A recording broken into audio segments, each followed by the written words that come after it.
नमस्कार विद्यार्थियों। आज हम बात करने जा रहे हैं मोस्ट प्रोबेबल वेलोसिटी, अधिकतम प्रायिकतम वेग। तीन तरीके के वेग होंगे: अधिकतम प्रायिकतम वेग, औसत वेग और वर्ग माध्य मूल वेग। तो आज हम मोस्ट प्रोबेबल वेलोसिटी या अधिकतम प्रायिकतम वेग, जिसको हम c और नीचे mp लिखकर भी लिखते हैं, इसकी वैल्यू कितनी है, किस तरीके से निकाल सकते हैं, इसके बारे में थोड़ा सा चर्चा करेंगे।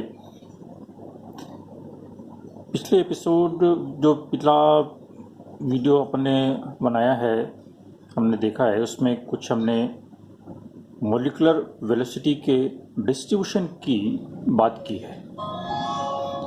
उसमें अगर आप देखें तो Maxwell distribution law of velocity, उसमें हमने ये कर्व इस तरीके से एक ड्रॉ किया था। इधर की तरफ 1/n dnc/dc और इधर की तरफ वेग लेकर इसको प्लॉट किया था। और वहाँ हमने बात की थी कि यहाँ पर ये जो उच्चतम बिंदु है, जो उच्चिष्ट है, ये c मोस्ट प्रोबेबल है। यहाँ से यदि हम परपेंडिकुलर ड्रॉ करें तो ये जहाँ पर काटेगा वो अधिकतम प्रायिकतम वेग कहलाएगा। ये बात हम Maxwell distribution law of velocity में कर चुके हैं। यानी ये जो बिंदु है यहाँ पर, यहाँ से अगर हम देखें तो ये धीरे धीरे करके बढ़ता जा रहा है और इस बिंदु पर या किसी भी ग्राफ में, यदि कर्व्ड ग्राफ है, इस तरीके का ग्राफ है और उसमें हम किसी भी बिंदु पर स्लोप निकालना चाहें तो हम जानते हैं कि वहाँ पर एक टेंजेंट या स्पर्श रेखा खींचे और स्पर्श रेखा का जो भी ढाल होगा, दैट इज dy/dx, वो इसका स्लोप होगा। यानी जिस बिंदु पर हम स्लोप देखना चाहते हैं तो वहाँ पर हम एक टेंजेंट ड्रॉ कर दें। तो इसी तरीके से इस बिंदु पर यदि हम स्लोप देखना चाहें, उसको ड्रॉ करें तो वो इस तरीके से आएगा, सीधी रेखा एक्स एक्सिस के पैरेलल या समानांतर। तो ऐसी स्थिति में, यानी इस बिंदु पर यदि हम कोई स्पर्श रेखा खींचें तो उसका ढाल हम कहेंगे 0 होगा, क्योंकि ये अगर इस तरीके से है और यहाँ पर हम ये लाइन ड्रॉ करते हैं तो इसका मतलब यहाँ पर dy 0 है। तो dy 0 है तो फिर ऐसी स्थिति में dy/dx ये भी 0 हो जाएगा। तो उच्चतम बिंदु पर स्लोप या ढाल 0 होता है। यहाँ पर ढाल पॉजिटिव होगा, यहाँ पर ढाल नेगेटिव होगा और यहाँ पर ढाल 0 होगा। तो इस बात को हम थोड़ा सा ध्यान में रखेंगे। तो जो मैक्सवेल की समीकरण थी, मैक्सवेल डिस्ट्रीब्यूशन लॉ, वो अगर हम देखें तो उसको हमने लिखा था कि 1/n dnc/dc equal to 4π m/2π kt लिख लें या rt लिख लें, 3/2 c² इंटू e⁻⁻mc²/rt। ये हमने एक मोल गैस के लिए समीकरण मैक्सवेल डिस्ट्रीब्यूशन लॉ में देखी थी। ये 1/n dnc/dc, ये यहाँ पर हमने y एक्सिस पर इसको प्लॉट किया है और यहाँ पर हम स्लोप निकाल रहे हैं, दैट इज dy/dx। ठीक है, स्लोप कितना होता है, dy/dx। यानी y एक्सिस पर जो हमने प्लॉट किया है उसको हम x के सापेक्ष डिफरेंशिएट कर दें, अर्थात इस पद को c के सापेक्ष डिफरेंशिएट कर दें। और क्योंकि स्लोप dy/dx 0 है तो उसको 0 के बराबर रख दें। फिर देखते हैं कि हमारे पास से क्या कैलकुलेशन आती है। यानी इसको हम डिफरेंशिएट करेंगे, दैट इज 1/dc और 1/n dnc/dc, ये तो हमारी ये लेफ्ट हैंड साइड है, बराबर इसका डिफरेंशिएशन। तो इसमें देखिए ये 4 पाई और 2 पाई आर टी या के टी ये कांस्टेंट है, और कांस्टेंट का क्योंकि डिफरेंशिएशन नहीं होता तो इसलिए हम इसको यहाँ पर आर लिया है तो इसको हम कैपिटल एम लिखेंगे। तो 2 pi M upon 2 pi R T raise to the power 3/2, ये कांस्टेंट टर्म है, इसको हम बाहर लिख लेंगे और बाकी रह जाएगा एक सी स्क्वायर और E raise to the power minus M C square upon R T, जिसमें सी की टर्म्स हैं, तो इनका डिफरेंशिएशन किया जाएगा। और इनका डिफरेंशिएशन हम किस तरीके से करते हैं, यदि मल्टीप्लिकेशन में है तो पहले का डिफरेंशिएशन इंटू दूसरा पद और दूसरे का डिफरेंशिएशन इंटू पहला पद, इस तरीके से हम डिफरेंशिएशन करते हैं। और डिफरेंशिएशन का रूल है, तो उसको यदि हम यहाँ पर लागू करें तो पहला पद सी स्क्वायर है और सी स्क्वायर का डिफरेंशिएशन कितना बन जाएगा, 2c होता है। तो 2c इंटू इस पद को हम ऐसे ही लिखा रहने देंगे, तो प्लस, अब हम सी स्क्वायर को ऐसे ही लिखा रहने दें और इस दूसरे पद का डिफरेंशिएशन करें, तो E raise to the power minus X का minus E raise to the power X होता है। तो इसका हम डिफरेंशिएशन करें तो ये आएगा,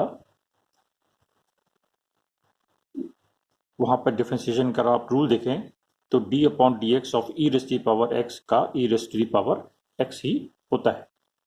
तो वही रूल हम यहाँ पर लागू करेंगे।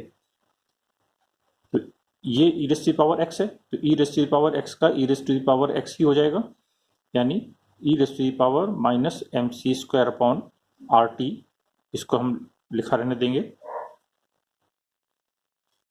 और फिर again minus M C square upon R T, इसका डिफरेंशिएशन और करेंगे। तो जब इसका डिफरेंशिएशन करेंगे तो यहाँ सी स्क्वायर का डिफरेंशिएशन 2c आ जाएगा। देखिए यहाँ पर हम 2 छोड़ गए हैं, तो ये 2 और लिख देते हैं इसको इस तरीके से। तो इस minus M C square upon 2RT, तो इसका और डिफरेंशिएशन करें तो ये आ जाएगा माइनस 2MC, ठीक है, अपॉन 2RT। ये इस तरीके से हम इसको डिफरेंशिएट कर सकते हैं। अब इसमें ये 4 पाई m अपॉन 2 पाई RT 3/2, ये तो पहले से ही ब्रैकेट के बाहर है। यहाँ पर आप देखिए तो E raise to the power minus M C square upon 2RT, इसको हम और बाहर निकाल सकते हैं क्योंकि ये टर्म यहाँ पर भी है और यहाँ पर भी है।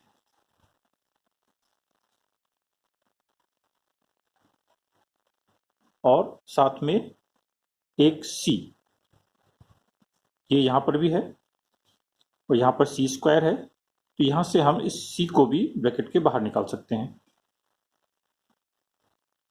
परिणाम क्या रह जाएगा, अंदर सिर्फ 2 रह जाएगा यहाँ पर, और माइनस इसको हमने ब्रैकेट के बाहर ले लिया, यहाँ पर खाली c रह गया, इस 2 से ये 2 कट गया, इस माइनस ने इसको प्लस को माइनस बना दिया है, तो ये यहाँ पर रह गया MCC, that is MC square upon RT। इस तरीके से हमने हल किया। अब क्योंकि यहाँ पर ये हम अब इसको कंडीशन लगाएं कि एट मैक्सिमा यानी उच्चिष्ट पर, तो उच्चिष्ट पर यदि हम इसको डिफरेंशिएट करते हैं तो ये 0 के बराबर है, dy/dx हमने पहले 0 लिखा है, तो इस पूरी समीकरण को हम 0 के बराबर रख दें। ऐसी स्थिति में यहां पर जो c है वो c मोस्ट प्रोबेबल होगा। तो यदि हम इस पूरी समीकरण को 0 के बराबर रख देते हैं और फिर इसको हम हल करते हैं, तो आप जानते हैं कि ये जितना भी हमारा ये कांस्टेंट वाला या कॉमन वाला फैक्टर है, इसको यदि हम इधर की तरफ ले जाएं तो ये शून्य बन जाएगा या विलोपित हो जाएगा। हमारे पास सिर्फ क्या रह जाएगा, 2 minus MC square upon RT बराबर 0, ये बच रह जाएगा। यानी इसको इधर की तरफ ले जाएं या इस 2 को इधर की तरफ ले जाएं तो माइनस आ जाएगा। इसको हम इस तरीके से लिख सकते हैं, MC square upon RT equal to 2 या C square most probable equal to 2RT upon M, या इसका ब्रैकेट, इसको जो पावर है इसको हम हटा दें, अंडर रूट कर दें इसको, तो ये हो जाएगा C most probable equal to square root of 2RT upon M।